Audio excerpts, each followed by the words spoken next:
Qalandari group जे सरवाण सैद गुलाम दरशाह कलंदरी जे कलम जी खुशबू खैर ख्वाही जी कड़ी जे उनवान सां ये खूबसूरत कालम।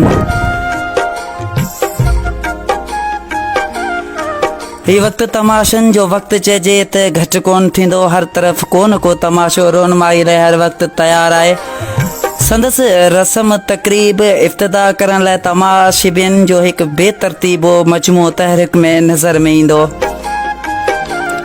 तमाशन जा रूप हर रोज़ नवन अंदाज़न सां आंदा वञनि था। हर इंसान जेको तमाशो थियण पियो वञे या थी रहियो आहे या उनके तमाशो ठाहिण वारो हथ सभिनी खे इज़्ज़त नफ़्स ज़रूर हूंदी आहे। पोइ बि को मसलत वक्त या मज़लूमियत ऐं मासूमियत जी करे चुप के चिंबड़ी वठण या कंहिं ताक़त जे इक़्तिदार जे अॻियां बेवस बणियल समाजी तहफ़ुज़ तौरु या कंहिं अमन अमान के फितने फसाद खां बचाइण ख़ातिर माठ के अहमियत ॾियण। ॿिए तरफ़ तमाशा मचाइण वारा या त जवानी जी मस्ती या वैशी घोड़े चढ़ियल सोबत जे नशे वारे खुमारिन में ग़लतान या वरी दौलत बेअंदाज़ जमع थियण जी पावर ऐं इंसाफ़ी तक़ाज़ान के दौलत जे साम्हूं बेवस सम्झण जी वजह या इक़्तिदार मसन नशीन थियण वजह या वरी उन्हनि सभिनी ज़ाए रखण वारनि जे अॻियां पाण खे वणाइण ख़ातिर पंहिंजी मजबूरी जो फ़ाइदो वठी तमाशा बर्पा करणु। इहो हिकु जदीद दौर खां वठी सदियुनि ताईं रीतनि रस्मनि में लगातार ॾिठो वियो आहे।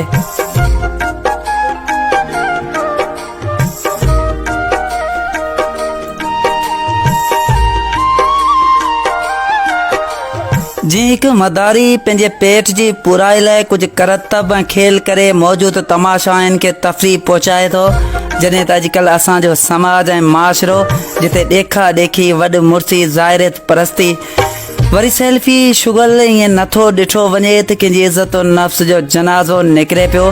बेजा गुफ़्तगू फ़ौतगी या ख़ुशी जे लम्हनि में मेला मुलाक़ात वक़्तु पाण खे ॿिए ते तरी आणण लाइ ज़बान चर्बी जा झांवा वरी भर में वेठल के इशारे सां चवण ॾिस कीन हमरा जो कंध हेठि कराए छॾियमि या को एहसान जताइण वॾी रश में कर्ज़ जी अदायगी जी ॻाल्हि ॼाणी वारी करण या कमज़ोर नुक़्तो ख़लक़ जे साम्हूं चई छॾण, इहे सभु रवादारी इंसानियत जूं दुश्मन हरकतूं आहिनि।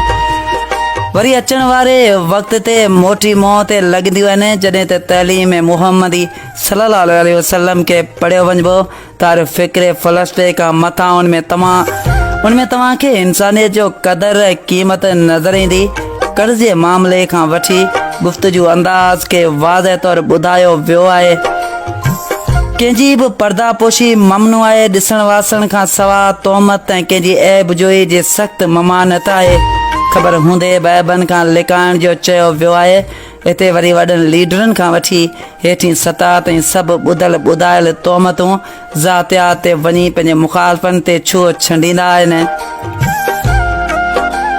वापसी में वरी उतां बि अहिड़ा जुमिला ईअं ॿुधण में ईंदा आहिनि जीअं ॿिनि औरतुनि जो पाण में वेड़ दौरान हिक ॿिए जा राज़ फाश करणु, पोइ इहो ज़रूरी कोन्हे जो उहे उन में हुजनि, बसि दिलि जी बाहि खे हल्को करणो आहे।